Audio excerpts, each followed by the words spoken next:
Oke, Assalamualaikum warahmatullahi wabarakatuh. Halo semuanya, kita dari kelompok 2 yang beranggotakan aku, Lea Safira Nugraha, ada Yoni, Hikari, dan Habibur Rahman.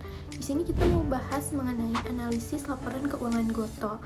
Nah, di sini kita nggak cuma bahas angka-angkanya doang, tapi kita juga pahami apa sih arti kinerjanya dan bagaimana kinerja Goto selama ini.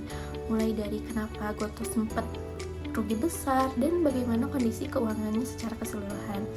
Nah, tanpa berlama-lama lagi, yuk langsung kita mulai.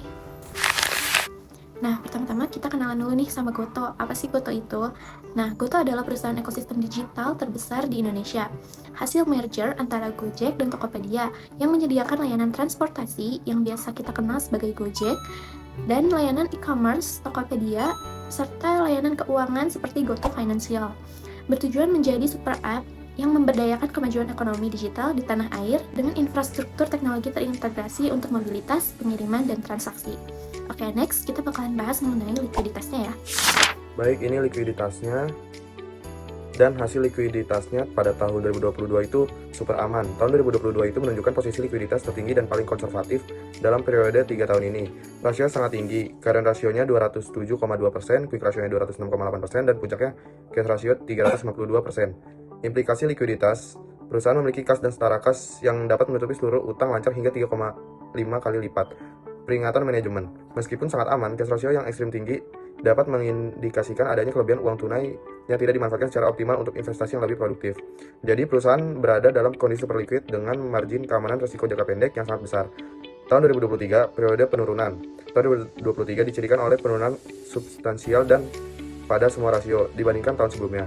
Rasio menurun, current rasio 183%, quick rasio 183%, dan cash rasio 262%. Kemungkinan penyebab penurunan likuiditas ini disebabkan oleh peningkatan utang lancar dari 16,49 juta di 2022 menjadi 18,37 juta di 2023, serta pengurangan saldo kas atau setara kas. Penurunan tajam, cash rasio mengalami penurunan presentasi poin paling besar, menunjukkan bahwa dana kas yang besar telah digunakan untuk keperluan lain.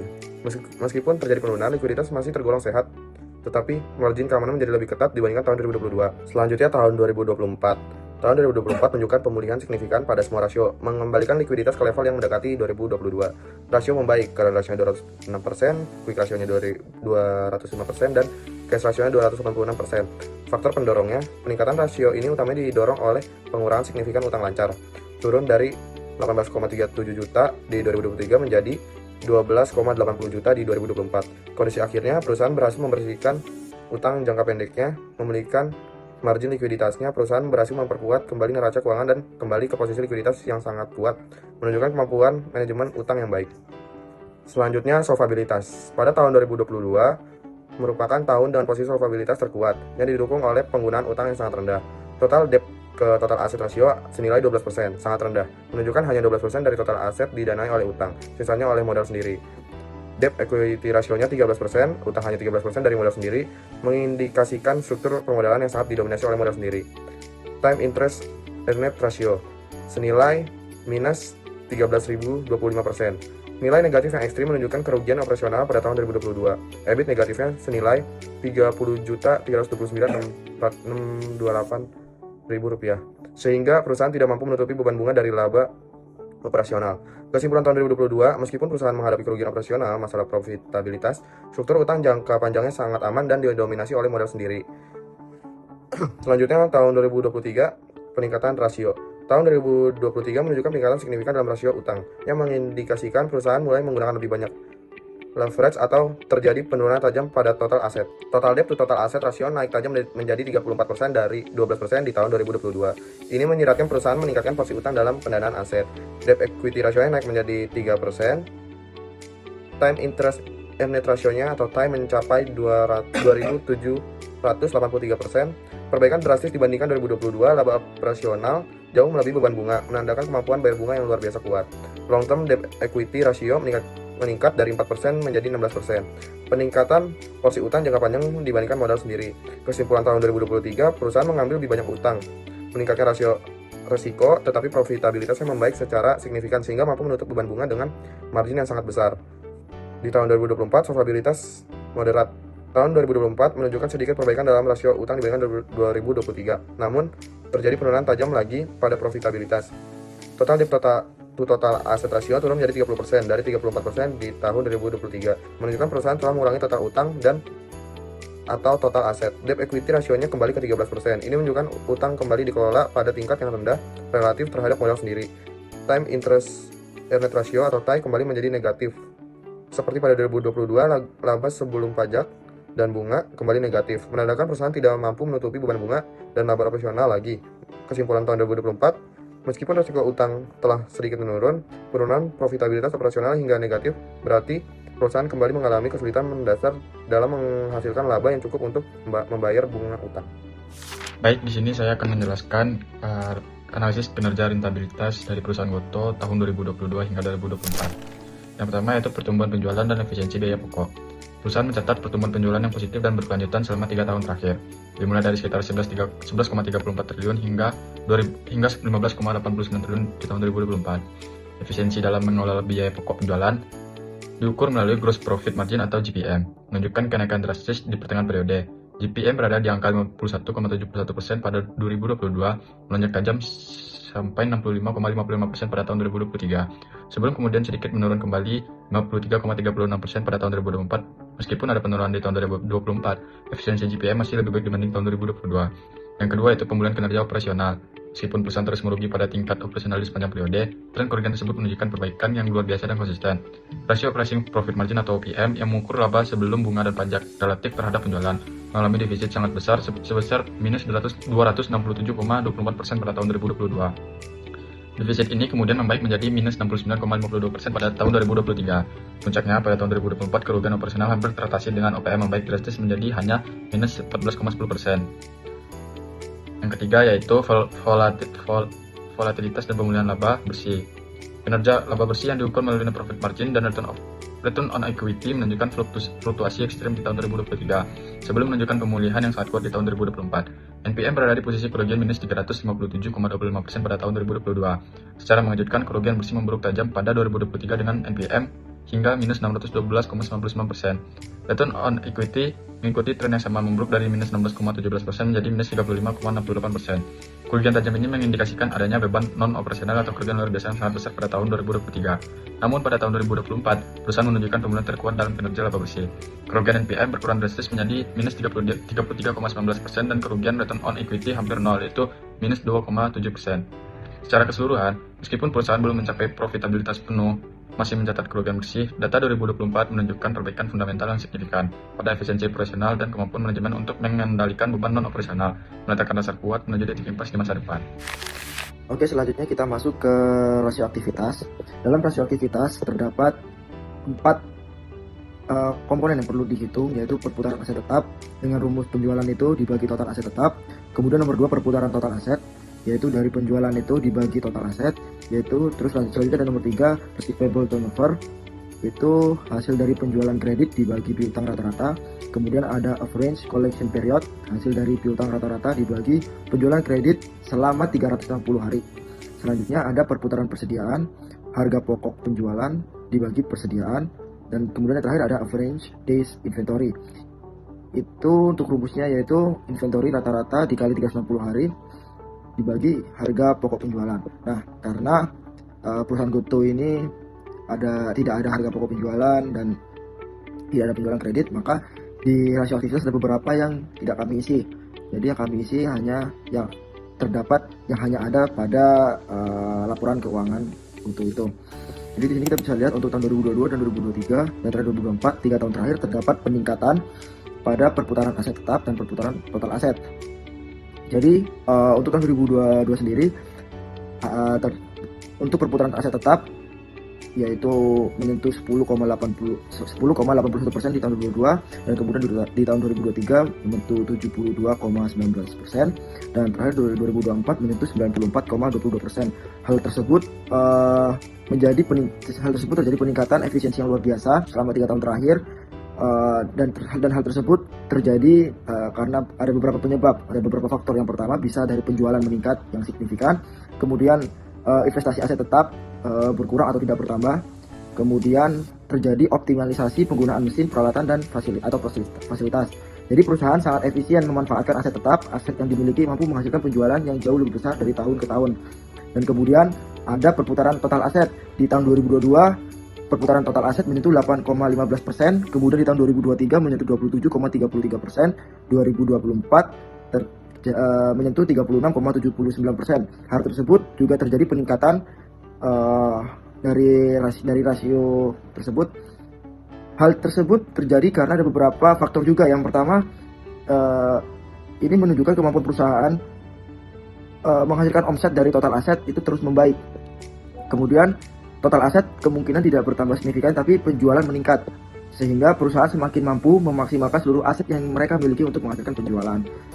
Jadi sekian untuk rasio aktivitas. Nah, next kita bakalan bahas mengenai growth analysis. Bagaimana sih pertumbuhan Goto dari tahun 2022 sampai 2024? Yang pertama itu ada sales growth. Nah, di tahun 2022 penjualan Goto itu naik sangat besar sampai 150%. Hal ini terjadi karena Goto baru saja merger antara Gojek dan Tokopedia. Jadi banyak pengguna baru yang penasaran nih. Perusahaan juga sedang gencar-gencarnya promosi dengan berbagai program menarik seperti diskon besar, cashback, kampanye iklan, dan lain sebagainya. Banyak orang juga yang akhirnya mencoba layanan mereka, baik untuk belanja online maupun pesan antar, sehingga pendapatan pada tahun 2022 itu melonjak tajam. Next, di tahun 2023, penjualan Goto itu masih naik, tapi pertumbuhannya mulai melambat di sekitar 30%, karena pasar itu sudah mulai jenuh, yang artinya udah banyak orang nih yang mulai pakai Goto. Selain itu juga promosi besar-besaran mulai dikurangi supaya biayanya lebih efisien. Konsumen juga mulai membandingkan harga dan layanan dengan pesaing lain seperti Shopee atau Lazada. Nah, jadi pertumbuhan itu tidak secepat tahun 2022. Selanjutnya ada di tahun 2024, pertumbuhan penjualannya semakin melandai menjadi hanya sekitar 7,5%. Nah, meskipun masih naik, tapi kenaikannya sudah kecil. Penyebabnya bisa karena kondisi ekonomi yang sedang lesu, daya beli masyarakat juga menurun, dan Goto mulai berfokus untuk memperbaiki efisiensi operasional. Bukan lagi mengejar pertumbuhan lewat promosi besar, jadi peningkatan penjualan pun tidak sepesat tahun-tahun sebelumnya. Next, kita bakalan bahas mengenai EAT growth atau earning after tax. Nah, di tahun 2022 ini, kerugian Goto masih sangat besar. Karena setelah merger antara Gojek dan Tokopedia, perusahaan harus menanggung banyak biaya tambahan. Biaya operasional meningkat karena ada penggabungan sistem, penyesuaian organisasi, dan berbagai subsidi untuk menarik pengguna baru. Goto juga memberikan banyak insentif kepada driver, merchant, dan pelanggan supaya mau aktif memakai layanan mereka. Akibatnya, meskipun penjualan naik tinggi, keuntungan juga belum terlihat karena pengeluaran jauh lebih besar daripada pendapatannya. Nah, di tahun 2023, kondisi keuangan Goto malah memburuk karena kerugian yang meningkat sekitar 129%. Besar banget ya.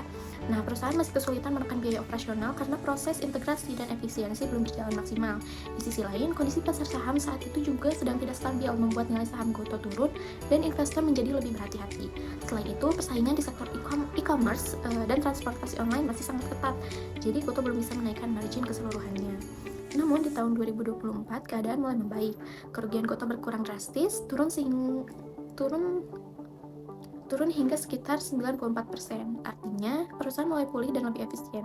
Salah satu faktor utamanya adalah kerjasama antara Tokopedia dan TikTok Shop yang mulai di akhir tahun 2023 dan berjalan penuh di 2024.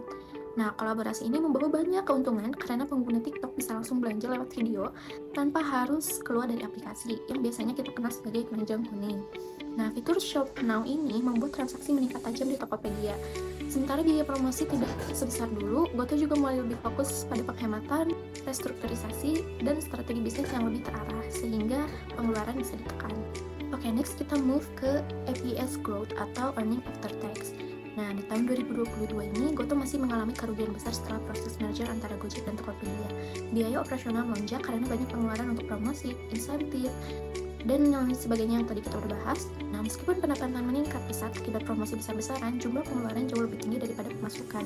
Akibatnya, perusahaan mencatat rugi besar sehingga laba per sahamnya itu menjadi negatif. Nah, memasuki tahun 2023, kondisi Goto itu mulai membaik.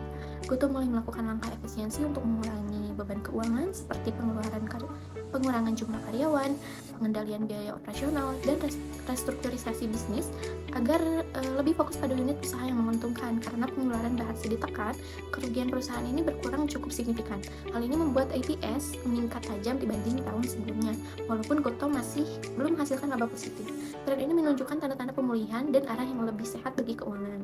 Namun, di tahun 2024, EPS kembali menurun cukup tajam, karena secara umum penurunan ini bisa terjadi karena dua hal utama. Yang pertama, kemungkinan jumlah saham beredar bertambah akibat penerbitan saham baru, misalnya melalui right issue atau konversi obligasi, sehingga laba per saham otomatis mengecil. Kedua, meskipun kerugian perusahaan sudah menurun, kondisi keuangan belum stabil sepenuhnya, artinya pendapatan memang naik dan kerugian berkurang, tetapi belum cukup kuat untuk menghasilkan laba bersih. Akibatnya, EPS tetap berada di level rendah dan belum mampu menunjukkan keuntungan yang nyata bagi investor. Oke, yang terakhir kita bakalan bahas mengenai PPS atau price per share. Nah, di tahun 2022 ini harga saham Gotoh jauh sangat dalam, turun sekitar 78%. Penurunan ini terjadi karena banyak investor yang kecewa terhadap kinerja keuangan Gotoh yang masih rugi besar setelah merger antara Gojek dan Tokopedia. Nah, pada masa itu, belum ada tanda-tanda perbaikan yang jelas, sementara biaya operasional terus tinggi akibat promosi dan insentif besar-besaran. Investor jadi kehilangan kepercayaan sehingga harga saham tertekan kuat sejak awal Gotoh melantai di bursa. Selanjutnya, di tahun 2023, harga saham mulai stabil dan bahkan naik sekitar 15%. Kenaikan ini muncul karena mulai ada kabar positif tentang restrukturisasi dan efisiensi yang dilakukan perusahaan. Gotoh mulai fokus mengurangi beban biaya, memberhentikan program promosi besar yang boros, dan memperbaiki manajemen keuangan. Meskipun kondisi keuangannya masih rugi, arah perbaikan ini membuat pasar mulai lebih tenang dan pelan-pelan muncul kembali kepercayaan dari investor. Nah, di tahun 2024, saham Gotoh itu mulai melonjak tajam sehingga mencapai 261%. Lonjakan besar ini terutama disebabkan oleh kerjasama yang strategis antara Tokopedia dan TikTok Shop yang dimulai akhir tahun 2023 dan berjalan penuh mulai 2024. Setelah pemerintah melarang TikTok untuk berjualan langsung tanpa mitra lokal, Tokopedia menjadi partner resmi mereka di Indonesia. Kerjasama ini langsung mendorong peningkatan jumlah pengguna transaksi dan trafik di platform Tokopedia. Investor pun mulai melihat hal ini sebagai peluang besar bagi Gotoh untuk kembali tumbuh kuat di sektor e-commerce. Selain itu, perusahaan juga sudah menunjukkan hasil nyata dalam memangkas kerugian, memperbaiki arus kas, dan meningkatkan efisiensi operasional. Kombinasi faktor-faktor tersebut membuat sentimen pasar sangat positif dan mendorong harga saham naik tajam sepanjang 2024. Nah, itulah hasil analisis laporan keuangan Gotoh dari kelompok kami. Atas perhatiannya, kami ucapkan terima kasih. Bye!